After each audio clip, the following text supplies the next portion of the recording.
When it comes to criminal history, few names evoke as much intrigue and fascination as Bonnie Parker and Clyde Barrow, the notorious outlaw couple whose criminal exploits during the Great Depression turned them into legends. Their story is a captivating blend of love, desperation, and violence.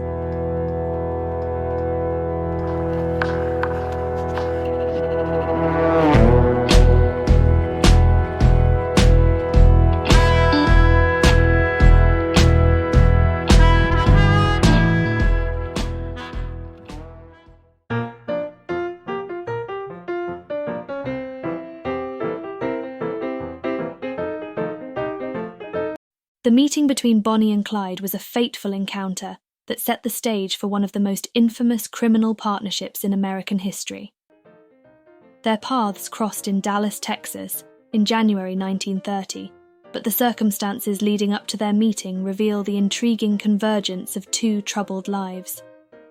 Bonnie, at the time, was a young woman in her late teens who had already experienced a turbulent life. She had grown up in a modest family and displayed talents in poetry and acting during her school years. However, when her family relocated to the city of Dallas, she found herself drawn to a different crowd, a group of young criminals. Bonnie's life took a dramatic turn as she became enamored with the excitement and allure of the criminal underworld. She married a man named Roy Thornton at the age of 16, but later realized that her marriage was falling apart, leading her to seek solace elsewhere. On the other side of the story was Clyde Barrow, a young man who had grown up in poverty in rural Texas. His family struggled to make ends meet during the Great Depression, and Clyde's early life was marked by economic hardship.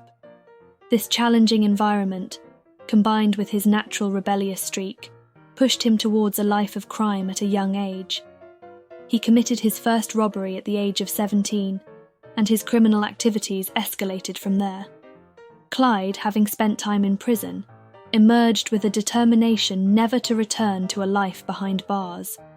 He was ruthless in his pursuit of criminal activities, specializing in bank robberies and car thefts.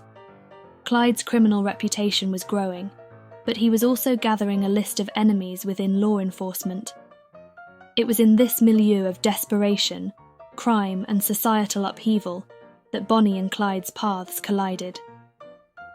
Clyde was attempting to steal a car in Dallas when Bonnie, then a 19-year-old waitress and aspiring actress, found herself at his side. The circumstances surrounding their meeting are somewhat shrouded in mystery, but it is said that Bonnie was with Clyde when the police approached him for the car theft. Faced with the prospect of arrest, Clyde and Bonnie embarked on a daring escape. Their first criminal act together marked the beginning of their extraordinary partnership, one characterized by love, loyalty, and an unshakable bond.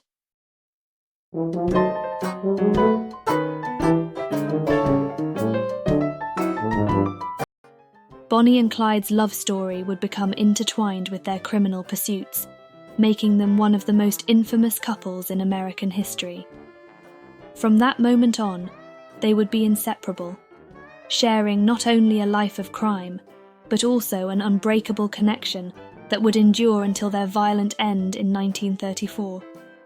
The relationship between the two was a passionate love story that unfolded against the backdrop of their criminal escapades during the Great Depression. Born from the shared thrill of a life of crime, their connection went beyond mere partners in lawlessness. It was a deep and enduring bond, forged through their mutual experiences of hardship and rebellion. Bonnie and Clyde's love was marked by unwavering loyalty and devotion, with each considering the other their soulmate. Their love found expression in heartfelt letters and poems, with Bonnie's poetic talents capturing the essence of their romance.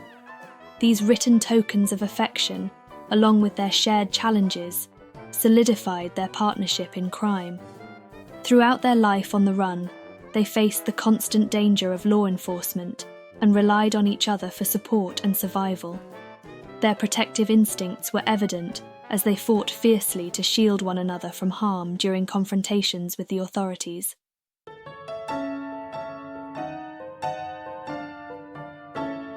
Bonnie and Clyde's criminal exploits were not carried out in isolation.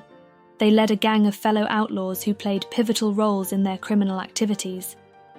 This gang, although smaller than some of the infamous criminal groups of the era, was a tight-knit and fiercely loyal team. One notable pair within the gang was Clyde's older brother, Buck Barrow, and his wife, Blanche Barrow. Buck had been imprisoned alongside Clyde and was a trusted confidant. Their inclusion in the gang added familial ties to the mix, making the group even more tightly connected. Blanche, who had initially been reluctant to join the life of crime, was often caught in the crossfire during shootouts with law enforcement, resulting in her suffering serious injuries.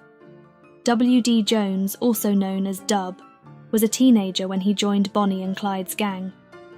He had a troubled upbringing and was easily influenced by the allure of a life of crime. Jones became a close companion of Clyde, serving as both a lookout and a participant in the gang's criminal activities. His youth and relative inexperience made him particularly vulnerable during confrontations with the law. Henry Methvin, a newcomer to the gang, joined later in their criminal career. Methvin's family lived in the area where Bonnie and Clyde were ambushed and killed, and it was a connection to his family that led to the infamous shootout in Bienville Parish, Louisiana. The gang's criminal activities included a series of bank robberies, burglaries, and violent encounters with law enforcement across several states, leaving a trail of chaos and terror in their wake. While Bonnie and Clyde were the most famous members of the gang, their associates played essential roles in the group's operations, making them a formidable and dangerous criminal organization during the Great Depression.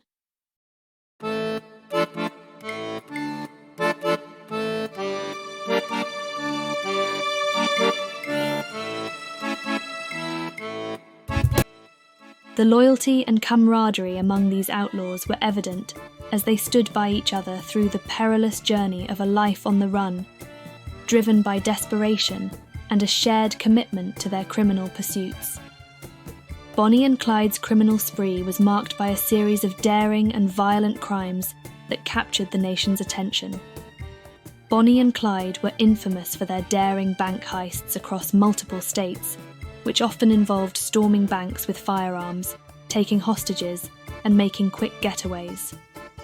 Some of the most notable bank robberies included the Central National Bank in Poteau, Oklahoma, and the First National Bank in Lawrence, Kansas. These crimes not only netted them significant sums of money, but also left a trail of fear and violence in their wake.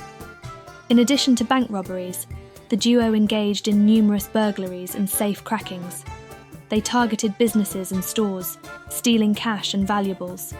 Their criminal activities spanned multiple states, including Texas, Oklahoma, Missouri, and Louisiana, making it difficult for law enforcement to track their movements. The Grapevine Murders, also known as the Grapevine Shootout, was one of the most infamous and violent incidents associated with Bonnie and Clyde's criminal career. It occurred on the evening of April 1st, 1934, near Grapevine, Texas, and left 2 law enforcement officers dead and several others wounded. This brutal confrontation marked a significant escalation in the pursuit of the notorious outlaw couple. The events leading up to the Grapevine murders began when Bonnie and Clyde, along with Clyde's brother and his wife, were travelling in a stolen car near Grapevine. On Easter Sunday, April 1st, 1934, near Grapevine, Texas, now part of Southlake, highway patrolmen H.D. Murphy and Edward Bryant Wheeler stopped their motorcycles, believing that a motorist needed assistance. Bonnie and Clyde, along with their associates, Clyde's brother Ivan Buck Barrow and Henry Methvin, were in the stopped vehicle. Without warning, they opened fire, killing both officers. It was a culmination of a 2-year crime spree that had left a trail of bloodshed and chaos in its wake. By early 1934, Bonnie and Clyde's notoriety had reached its peak. Law enforcement agencies, especially in Texas and the surrounding states, were relentless in their pursuit of the outlaw couple.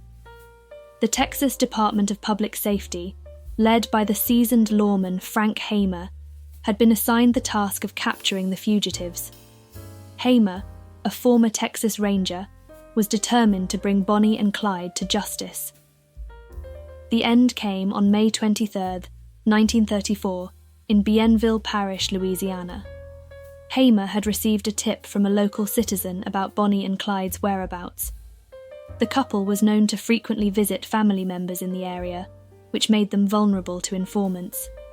Hamer, along with a posse of lawmen, staked out a spot along a rural road near Sales, Louisiana, where they believed Bonnie and Clyde would pass by. On that fateful morning, as Bonnie and Clyde approached in their stolen Ford V8 sedan, they were completely unaware of the trap that awaited them. They were travelling with a load of weapons in the car, which included Browning automatic rifles and shotguns. As the couple's car slowed down to navigate a rough section of road, Hamer and his posse opened fire. The lawmen unleashed a hail of bullets, turning the car into a bullet-riddled wreck. Bonnie and Clyde were killed instantly, their bodies taking dozens of bullets. The violent ambush was over in a matter of seconds, and the notorious outlaws, who had evaded capture for so long, were finally brought down. Bonnie Parker, aged 23, and Clyde Barrow, aged 25, lay lifeless in the front seats of their car. The news of Bonnie and Clyde's death spread quickly, and crowds of curious onlookers flocked to the scene. The bodies of the infamous couple were displayed publicly, and their deaths were met with a mixture of relief, celebration, and fascination. The era of Bonnie and Clyde had come to a brutal end. Their ends were a symbolic victory for law enforcement and a relief for the communities they had terrorized. Frank Hamer, who had relentlessly pursued them, achieved his goal of bringing the notorious criminals to justice. The violent end of Bonnie and Clyde's criminal saga added to their legend, immortalizing them as symbols of rebellion and defiance during a time of economic hardship.